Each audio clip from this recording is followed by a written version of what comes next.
Thanks to Quest for giving this platform for talking about our technology. It's a really good gesture from just their side. And as Ramesh just put it, it's last presentation. Just so be awake for another 10 minutes or so. I'll quickly try and go through the new technologies that we have.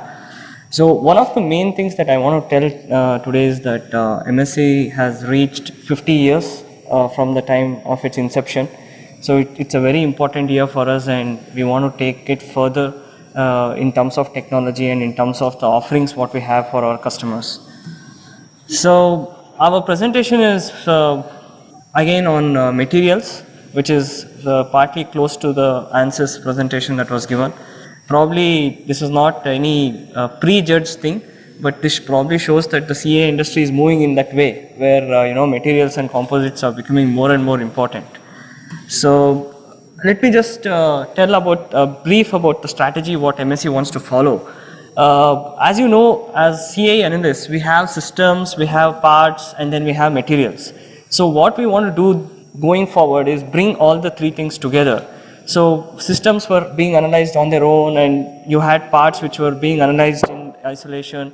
And obviously materials were the biggest impact, because we used to assume a lot in materials, and based on this we used to do the analysis. So this is one place where we want to really integrate the CA analysis that are being done going forward. So some of the products you must be knowing, we have core products like Adams. Mark is for nonlinear, Nastran again for FE, Patran, and SimM is the Sim Manager tool, which is for managing your data, and SimX is the Sim Expert, what we call, where we have the multidisciplinary modules integrated into one particular tool.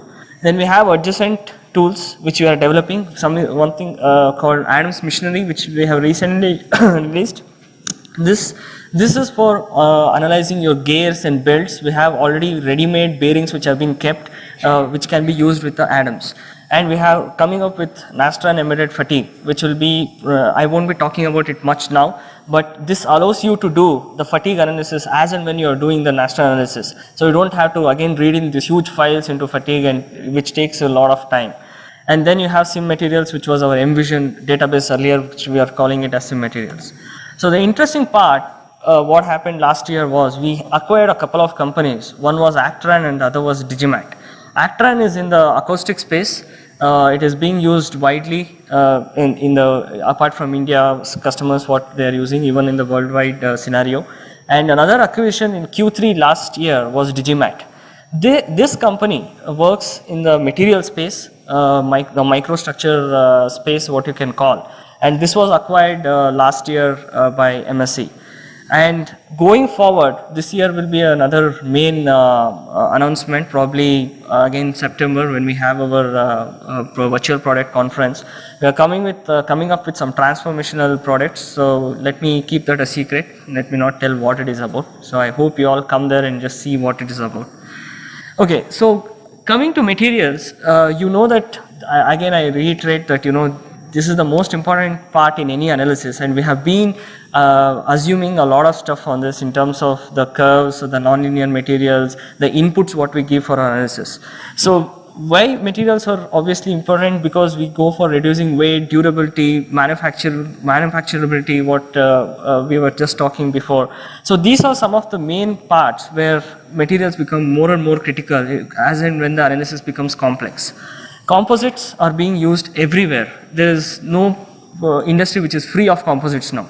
You have composites in every sphere of your industry verticals. There are different types: short fiber, long fiber, endless fiber, own composites. You have ceramics, laminates, which are used in different fields of analysis. Some of the limitations of FE, when you have a clustering of fibers, when you have percolation, when you are doing injection molding, these are the stuff which cannot be mapped in the current FE process. This is where we need a much better tool to analyze the microstructures of the materials and then link it to our FE process. So mean field homogenization is the technique that this particular product Digimat follows.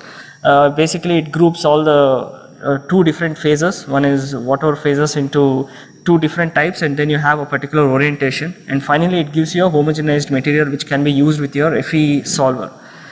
Why you need to do this? Because as I just told you, there are different phases in the composites what you have. You need a kind of a tool which can give you an output for this. Otherwise, you are just lost using just one type of material without analyzing the localized stresses in that. So this is the slide that I just talked about. Whenever you have a FE code, you use the number of elements, and the material for each element is just assumed to be isotropic and homogeneous. But when you actually go in depth, probably at each element level you can have different stresses that are built in. So this is where the product what we are talking about is Digimat comes into picture. Even this is again the injection process what I just enumerated before. You have the skin, you have the core. You can see how different it is when you have injected. But generally we just assume one material for this and we do the analysis. So again, reason why this is so important going forward in our analysis front. So one of the So these are the modules which are present in the Digimat library, I can say. One is called Digimat MF, which is used for taking in the input, homogenizing the material and giving that output for you. Then you have Digimat FE, where you can use particle reinforced type of materials to come up with RVE elements, the volume enforcement elements, which can be used in your analysis. Then you have Digimat MX, where you can form your own materials. This can also act as a database for you going forward. Digimat map, this is to map the mesh from the Mold4 process to the FE process. It captures the stress and the thermal stresses and what is happening in the Mold4 process at different parts of the element when you have made the mesh, and it takes it and morphs it into the FE mode. Then you have Digimat CAE. This is I think the most important plugin that you need to link your FE solvers to the Digimat material database. So what it does is it takes the materials from Digimat, and as it is solving, it keeps taking the input from the Digimat side. So it's more of a co-simulation technique where it draws the data from Digimat and inputs it into the FE solvers, whatever you're using. So basically Digimat, as I told you, it's basic. It starts from material processing. Then you can analyze the microstructure, go to material characteristics, and finally use it in your FE modeling space with whatever you're using, whatever you're doing. So this is the kind of, I can say, the compatibility it has with different solvers, be it process FEA or the structural FEA. It just links it with different parts, different solvers, whatever you're using. But Digimat can work on any of this and output the data for you. This slide doesn't mean that this is used only in automotive. We also have a lot of case studies on where it can be used in the aerospace field, Crest being one of our biggest customers also, we are in talks with them on the aerospace side. But this is somewhere where you can use in automotive space, where all Digimat can be used, because a lot of composites are being used, and this is only going to increase as and when you go ahead. I'll just give a couple of examples. This was for a sunroof bearing stiffness prediction. So if you can see the curves here, I don't know whether you can see if you can see the nonlinear model if I had used, that was the pink curve, what you can see on the board. And obviously if you scale it, that's what sometimes they use, the scaling technology, you come to the blue curve. It is fine with the experimental result up to a particular stage, especially in the linear region, and then it deviates. The black curve and the dotted curve, these are the two curves. The black one, the continuous curve, is for the Digimat, and the dotted one is for the experimental. You can see when you use this, when you go in depth and study the material and get the results, you have a completely different scenario there compared to what we are accustomed to doing all these days. So another example on the intake manifold, which is used in the automotive industry. Again, I just want to point out that if you are using an isotropic material, you can see at the top of the manifold there is a huge stress that is built up. This leads to over-designing the manifold, which increases the weight finally. But if you use Digimat, you can see that how you basically know that it is within the range that you are looking at. So it basically says that your design is safe enough, and you don't have to over-design it. So these are some of the cases where you can really use Digimat to the fullest extent. And also in the wind energy industry, kind of, you also can use to use, this is widely used. Actually, it's a case study from one of our customers. We didn't want to reveal the name, so I just put the slide. They've used it to design their blades, which are huge, and the material that is used for it is very expensive, so they can't keep doing this prototype testing on this. So in this case also, they used Digimat for two different types of composites. One was glass fiber reinforced and the carbon fiber reinforced resins. So again, this Digimat, this is more like, where Digimat can be used and what are the different uses, what are the different benefits of it.